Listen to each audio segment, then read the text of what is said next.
If we run around this statue a lot of times, will it give us a card? Please? Come on, can we have a card?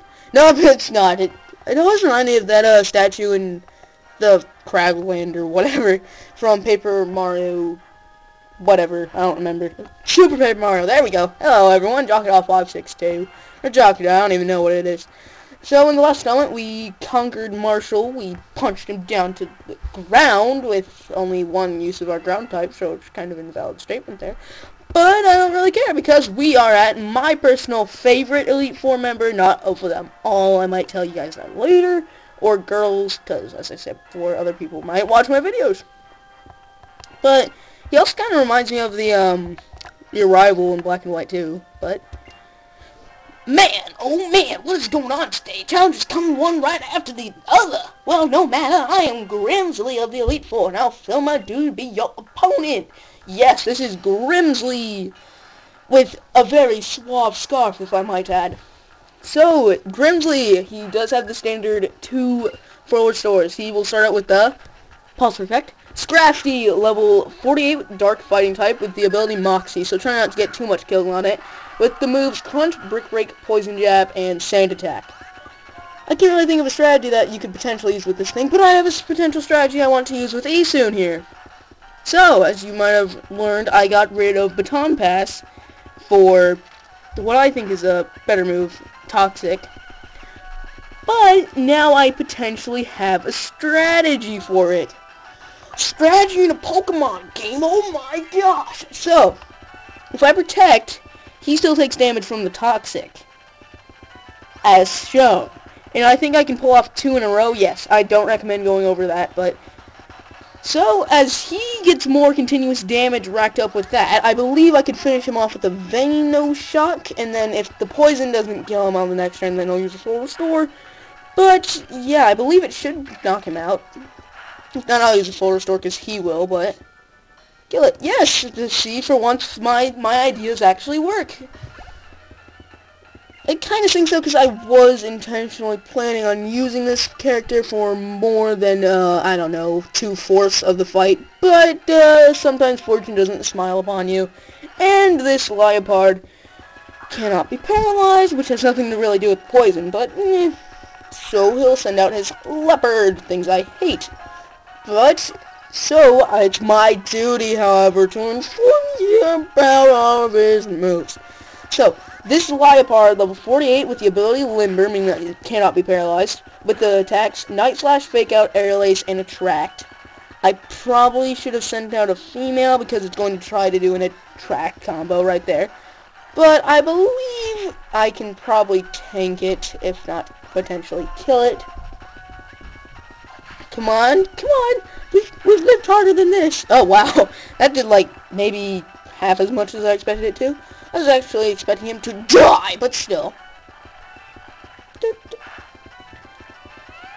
In this game, I kind of think the Elite Four isn't, like, super macho hard, but if you are underleveled, which I kind of am, it can be, but it's not like, what's impossible?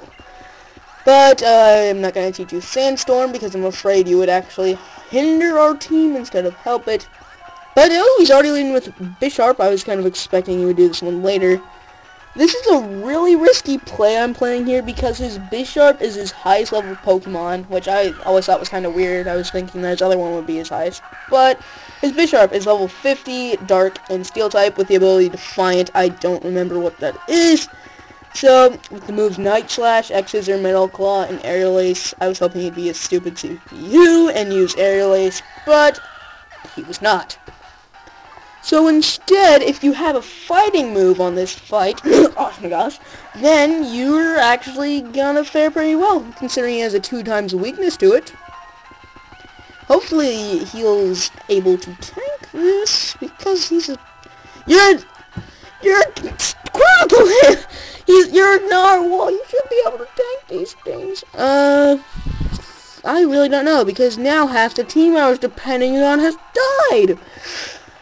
So that kind of irks my buckets, whatever you want to call. I don't know what the phrase is, so I'm going to use a Full Restore on Soapback. Hoping, because I'm guessing that it'll probably do something like X-Scissor. It knows that scissor, doesn't... Okay, I was expecting an X scissor, but I'll go with that. So, oh wow, crocodiles are faster than Power Rangers. Who knew? Hopefully that'll kill it, because I believe dirt. Ground is super effective against steel. Ooh, I cannot steal the wind, though. And that's super effective when he's gonna die, isn't he? Yep. Okay, so this thing is the devil to me, apparently. Who is my fastest potential? And darn it, I am running out of options. I really don't know what to do. I'm just kind of going for speed. If not, I'm going to have to do a really cheap revival play. I don't want to do that because I find that to be really obnoxious whenever people... I'm doing a revival play. Okay, so... now that we have that out of the way... yeah, it wouldn't have even killed it. So... revival play activate. This is going to be one of the instances where I use mass revive. I truly don't recommend that you do this. Don't follow my example because I'm a terrible example. I'm a rugged, tough guy. But for once I'm going to have to use it. It's an extremely cheap tactic. I know I really hate doing this on camera. But I believe it will be the only way I could potentially win this fight. Or bomb it, as I'm guessing you guys probably want me to. But I'm not planning on doing that, sadly. Frown face! So overall, for this Elite Four, I'm thinking I'm kinda underleveled, especially for what's coming up. Not gonna spoil anything. But, yeah, I'm guessing it's not gonna be ending too well for me. But now Sobek is level with the competition. I would eventually do crocodile and crocodile, but we have a fun game left. Hey kids, I don't really know where I'm going with this impression. I'm still fighting that cold though, which really stings, because I was feeling well enough to do it, but apparently I'm sick. So, he's like the anti-me. This crocodile, ground and dark, knows the attacks Crunch, Dragon Claw, Earthquake, and Foul Play. I don't know how on earth he taught it Earthquake this early. But I will forget that it knew that move and it's super effective to Fun Guy.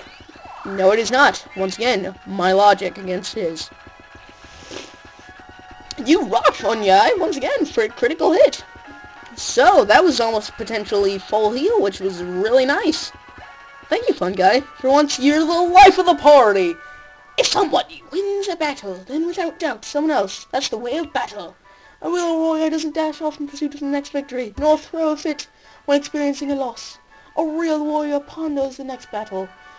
Shakespeare couldn't have said it himself better than you, Grimsley. Whether or not you get to fight at full strength, whether or not luck smiles on you, none of that matters. Only results matter, and a loss is a loss, but parting is such sweet sorrow. See, victory shines like a bright light, kind of like that chandelier taking up half of the screen, if you know where I'm shining. And right now, you and your Pokemon are shining brilliantly. Well, considering how one of them is a chandelier, I'm guessing it'd be kind of hard for it not to shine, because it's kind of its potential job. So, another Elite Four member in this part. We are just bruising along through these guys.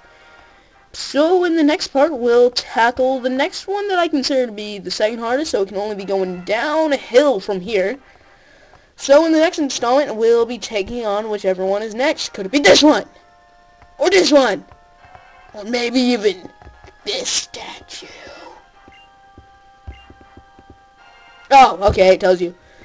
Well, so this is kind of awkward, but, you know, so that was this part.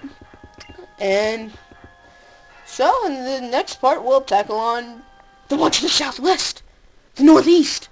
I already did that one. The northwest. Okay, see you guys then.